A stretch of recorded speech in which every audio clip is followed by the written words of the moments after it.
आज देवळाली विधानसभा मतदारसंघ तसंच आमचा इगतपुरी विधानसभा मतदारसंघ या मतदारसंघातल्या काही मान्यवरांनी आमच्या पक्षामध्ये राष्ट्रवादीमध्ये प्रवेश केला। त्या पक्षप्रवेशाच्या कार्यक्रमाच्या निमित्तानं आणि तसंच वेगवेगळे मान्यवर यांना चर्चा करायची होती। काही पक्षप्रवेशाच्या आधी आपण जी काही चर्चा करतो अशा पद्धतीने मी इथं साधारण 3:30 ते आत्ता 6:30 पर्यंत वेळ दिलेला होता आणि तो कार्यक्रम आम्ही इथं पार पाडलेला आहे। 15,000 पोलीस भरती करणार आहे सरकारचा मोठा निर्णय आहे। हो, आज झाले ना, आज 6 म्हणजे नेहमीचे 3 विषय सोडून म्हणजे जे काही पावसाच्या संदर्भामधलं परिस्थिती असते, हवामानाच्या संदर्भातली परिस्थिती असते, कृषी क्षेत्राची एकंदरीत परिस्थिती, ह्या सगळ्याचा आढावा घेऊन पुढं 8-1 दिवसामध्ये पावसाचं चित्र राहणार आहे। ते सगळे नेहमीचे विषय घेऊन 5 महत्त्वाचे विषय आज घेण्यात आले। त्याच्यातले सगळ्यात महत्त्वाचा विषय म्हणजे जवळपास 15,000 पोलिसांच्या भरतीच्या बद्दलचा विषय होता।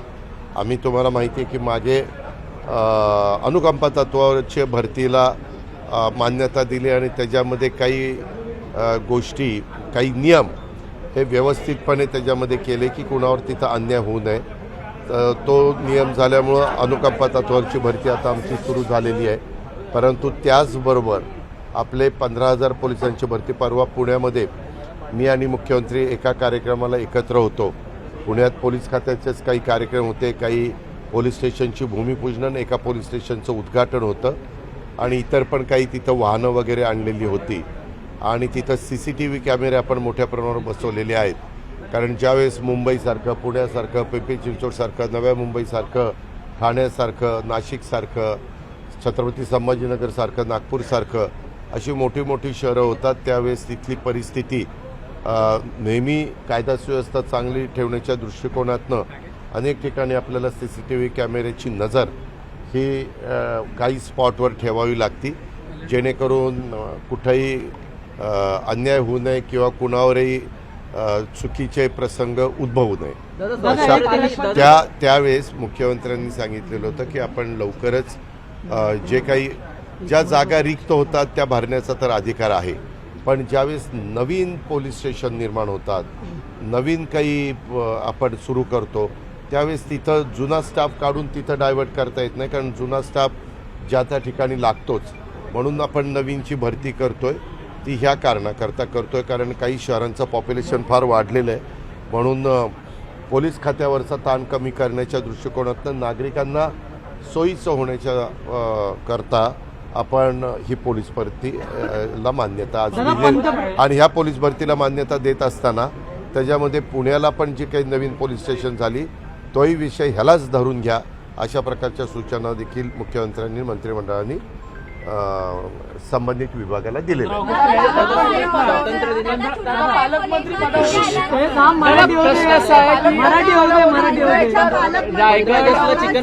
तुम्ही मला नीट प्रश्न विचारा, नाही तर मी निघून जाईल। आणि प्रामुख्याने नाशिकच्या बाबतीत निर्णय घेतलेला आहे, त्याबद्दल बंदी घालण्यात आलेली आहे, याला प्रचंड विरोध होते। कशाला? मटन चिकनला बंदी, 15 ऑगस्टला बंदी करण्यात आली। वेगवेगळ्या ठिकाणी ही बंदी घालण्यात मालेगाव आणि हे मी पण ती बातमी टीव्हीलाच बघितली की काही लोकांनी असं सांगितलं की तिथं बंदी घातली तर ज्यांनी बंदी घातली त्यांच्या ऑफिससमोर जाऊन आम्ही ते विक्रीची व्यवस्था करणार। आता खरं तर ज्यावेळेस श्रद्धेचा प्रश्न असतो त्यावेळेस अशा प्रकारची बंदी घातली जाते।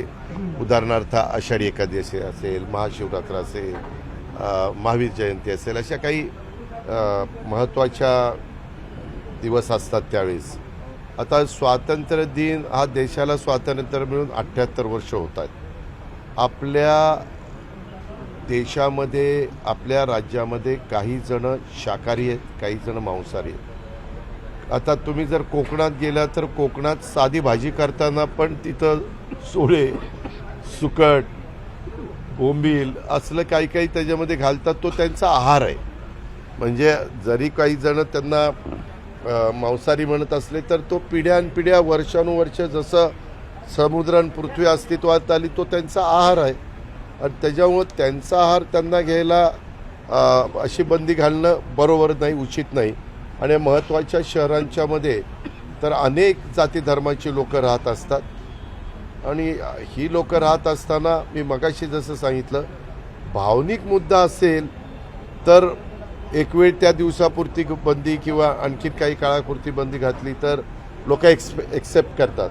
परंतु तुम्ही आता महाराष्ट्र दिनाला, 26 जानेवारीला किंवा 15 ऑगस्टला अशी जर बंदी घालायला लागला तर उलट अवघडच आहे. म्हणजे ग्रामीण भागामध्ये तर ज्यावेळेस एखादा कार्यक्रम असतो त्यावेळेस बकरं कापतात आणि तो कार्यक्रम साजरा करतात किंवा जेवण घालतात. अशा पद्धतीचं चालतं. पण मी माहिती घेतो. पण माझं स्वतःचं मत असं आहे की लोकांच्या भावना देखील महत्त्वाच्या आहेत, परंतु भावनेचा आणि श्रद्धेचा विषय ज्यावेळेस येईल त्यावेळेस त्या विषयाकडं त्या अँगलनी बघावं. परंतु देशाच्या स्वातंत्र्याच्या बाबतीमध्ये ज्यांच्या आता आदिवासी समाजामध्ये तुम्ही जर बघितलं तर त्यांचा मोठ्या प्रमाणावर आहार हा अशा बाबतीतला मांसाहाराचाच असतो.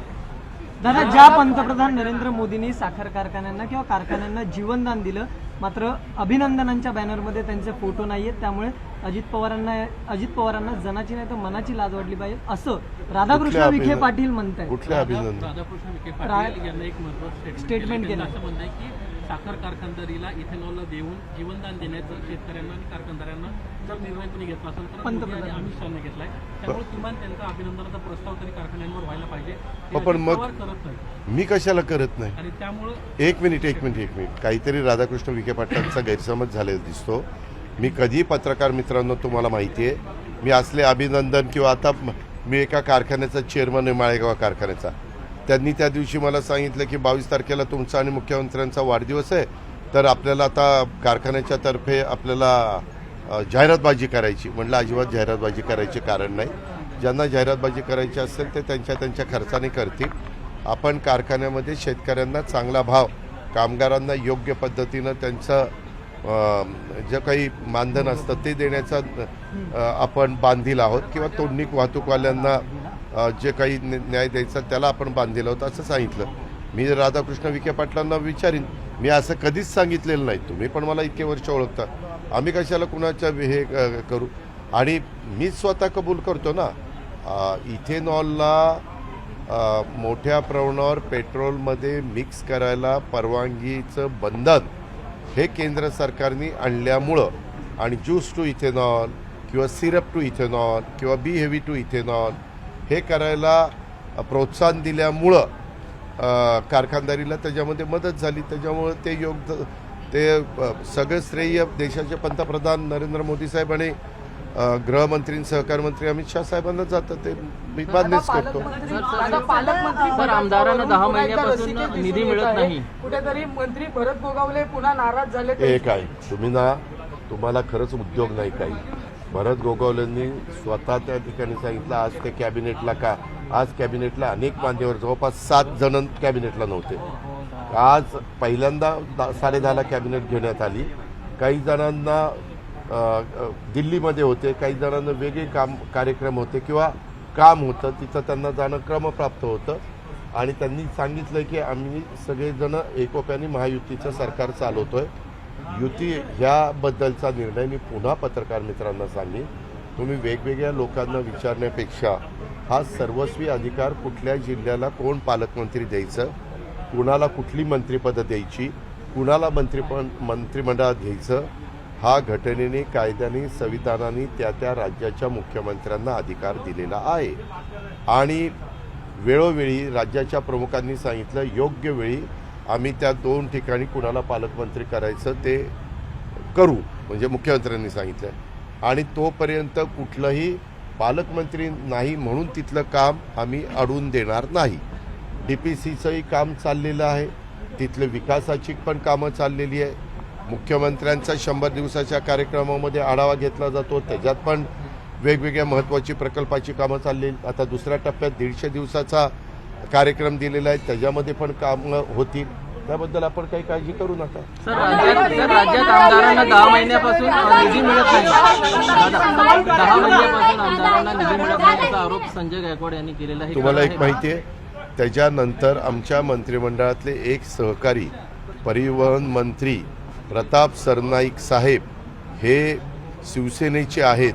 त्यांनी सांगितलं असं काही घडलेलं नाही, असं ऐकलं पण तुम्ही प्रताप सरनाईकच्या गोष्टीला महत्त्व देत नाही आहे, तुम्ही आमदाराच्या गोष्टीला महत्त्व देत आहे. हे बरोबर आहे ना.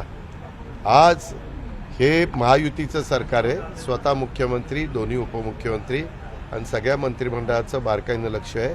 यंदा मोठ्या प्रमाणावर 22,000 कोटी रुपये DPCला निधी दिलेला आहे. हा आमदाराच्या शिफारसीनेच मोठ्या प्रमाणावर त्या ठिकाणी जात असतो, त्याचबरोबर पालकमंत्र्यांच्या शिफारसीप्रमाणे.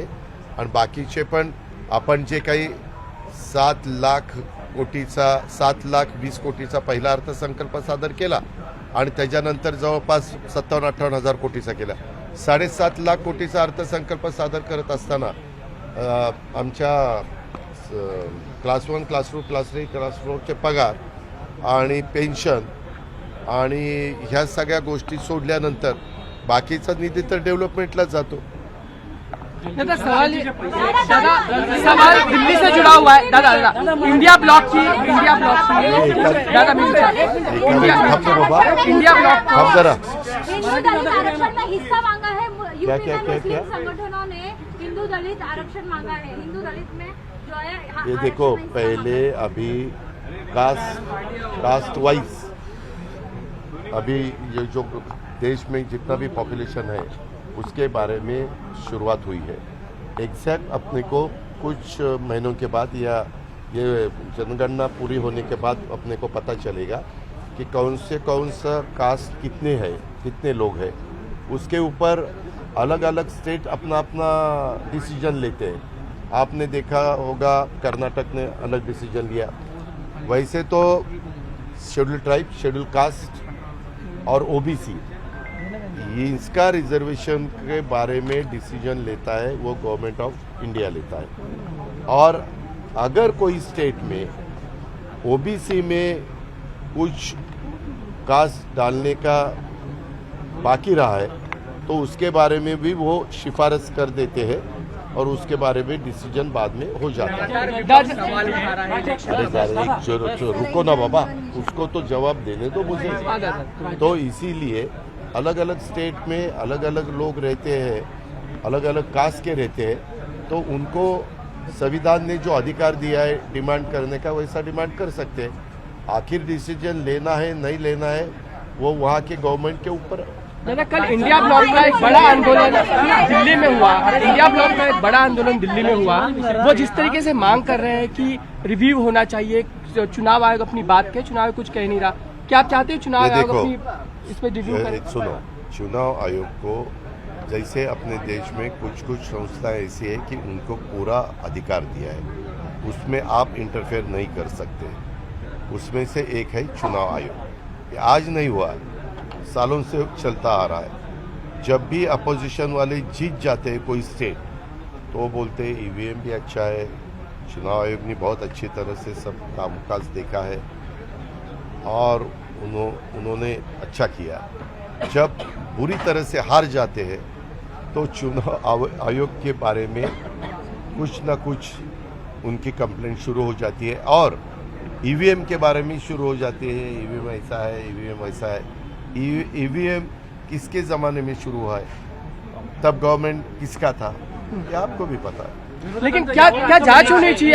आपने बात कही दादा, सुप्रीम कोर्ट हो या चुनाव आयोग हो. विधानसभा निवडणुकीच्या आधीच आम्ही हे पत्र जे आहे ते निवडणूक आयोगाला दिलं होतं. प्रत्येक विधानसभा मतदारसंघात भाजपचे आमदार असतील किंवा पदाधिकारी असतील यांना 10,000 जे आहेत ती त्यांना जी मतं पडणार नाहीत ते लोक कमी केलेले आहेत आणि तो डेटा सर्व्हरवर अपलोड केला आहे. हा अधिकार हे आता काय झालंय, विरोधकांना कुठला मुद्दा राहिला नाही, त्याच्यामुळे हे कुठले पण आता मुद्दे काढायला लागले. त्यांनी दिलदारपणे आता इलेक्शन होऊन झाले 1 वर्ष, लोकसभेच्या, विधानसभेच्या निवडणुका होऊन झाले जवळपास 7-8-9 महिने, 8 महिने, अशा सगळ्या गोष्टी घडलेल्या आहेत. त्यामध्ये निवडणूक आयोग त्याच्याबद्दलचा निर्णय घेईल ना. आम्ही पण वेगवेगळ्या पद्धतीनं मागे काही गोष्टी केल्या, परंतु निवडणूक आयोगाने सांगितलं की नाही, आपल्या इथं ते वोटिंग करण्याच्या करता, मतदान करण्याच्या करता मतपत्रिका त्याचे शिक्के, त्याचं अमुक. आपण इतकं पॉप्युलेशन आपलं आहे, ते मशीनवर घेणं, काउंटिंग पण लवकर होतं आणि सगळ्यांना सोयीचं जातं. आणि त्या संदर्भात अनेकदा आता काही जण म्हणतात की काही जण लोक भेटत होते. मी तुम्हाला पत्रकार मित्रांना सांगतो, आज नाही, मी पण आत्तापर्यंत 8 विधानसभा, 1 लोकसभेची निवडणूक लढवली, 9 मध्येही चांगल्या मतांनी जिंकलं. त्यामध्ये आत्ता नाही, परंतु 3-4 निवडणुकीपूर्वी मार्केटमध्ये काही लोक फिरत असतात.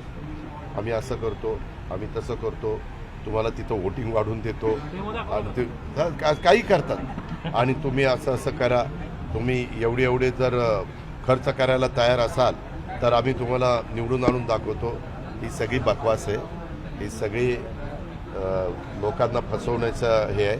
तो निवडणुकीला उभा राहिलेला माणूस इतका त्यावेळेस असा चिंतेत असतो की कसा निवडून येऊ, आणि कधी काही लोक ह्या गोष्टीला बळी पडतात. ही सगळी बकवास आहे, असं कुणी काही करू शकत नाही. शेवटी जनता जनार्दन हे सर्वस्व आहे. जनतेच्या मनामध्ये कुणाला तिथं बसवायचं आहे आणि कुणाला तिथनं बाजूला करायचं आहे, हे अनेकदा आपल्या देशामध्ये खूप निवडणुकींच्यामध्ये दाखवून दिलेलं आहे. मागे अनेक वर्ष काँग्रेसचं सरकार होतं, आता 2014 पासून अनेक वर्ष मोदी साहेबांच्या नेतृत्वाखालचं सरकार आहे, परंतु वेगवेगळ्या राज्यात वेगवेगळे बदल त्या बाबतीमध्ये होत आहेत. आता मागे 2 वेळेला केजरीवाल निवडून आले, त्यावेळेस निवडणूक आयोग खूप चांगला होता. आता यावेळेस केजरीवालांचा दारुण पराभव झाला की लगेच त्या गोष्टीला दोष.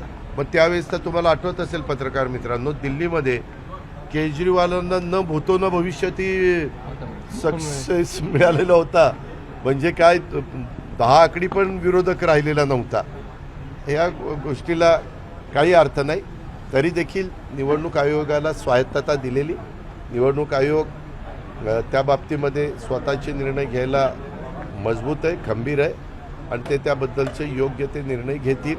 कारण कुणीही व्यक्ती तिथं बसल्यानंतर त्यांना पारदर्शक निवडणुका व्हाव्यात आणि त्याच्यामध्ये कुठंही त्याला गालबोट लागता कामा नये, ही काळजी घ्यायची असते. उलट निवडणूक आयोग जर कुठले अधिकारी बदलले नाही तर ते आदेश देतात, आणि त्यावेळेस तुम्हाला मुख्यमंत्र्यांना पण तिथं त्यांचं ऐकावं लागतं. म्हणजे CS ऐकतातच, कारण आचारसंहिता लागू असते. मी अनेक निवडणुकांच्यामध्ये हे बघितलेलं आहे. ते त्यांना जर लक्षात आलं की ही व्यक्ती 3 वर्षापेक्षा जास्त काळ तिथं राहिलेली आहे आणि त्याच्यावर त्यांना बदललं पाहिजे तर ते बदलू शकतात. सोनगावची एक महिला आहे, काय? बारामती तालुक्यातल्या सोनगावची एक महिला आहे, जिनं आपल्या विरोधामध्ये तक्रार केली होती न्यायालयात.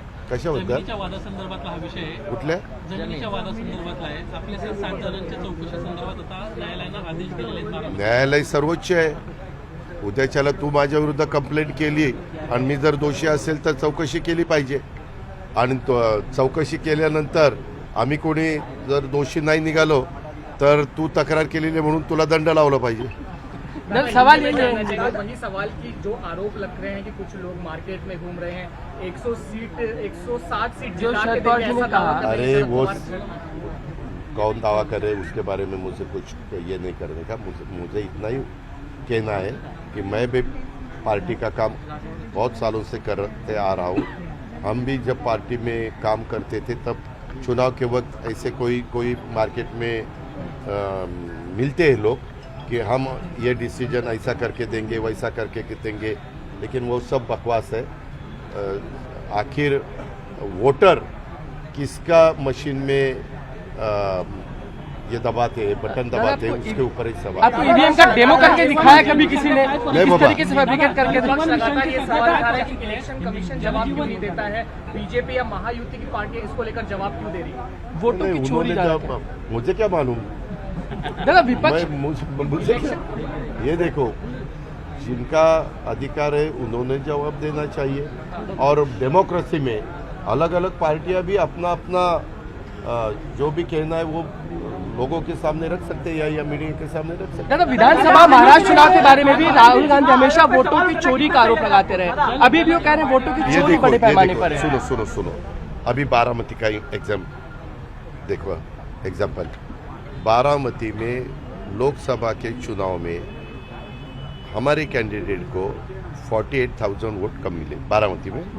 मैं बारामती का प्रतिनिधित्व करता हूँ, विधायक हूँ, लेकिन 5 महीने के बाद वही वोटर लेकिन मुझे 1 लाख से ज़्यादा वोटों से जिता के दिया।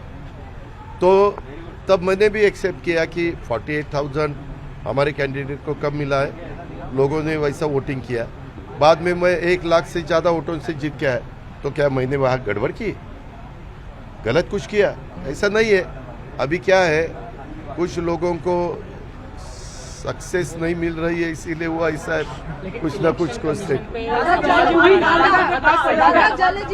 चुनाव आयोग पर सवाल उठा रहे हैं। ये देखो, उसके बारे में सवाल उठे, मैंने पहले ही बताया, संविधान और कानून के हिसाब से हर एक अपना अपना जो भी सवाल रखना चाहता है वो रख सकता है, लेकिन उसके बारे में जवाब देने का हर एक को अधिकार है।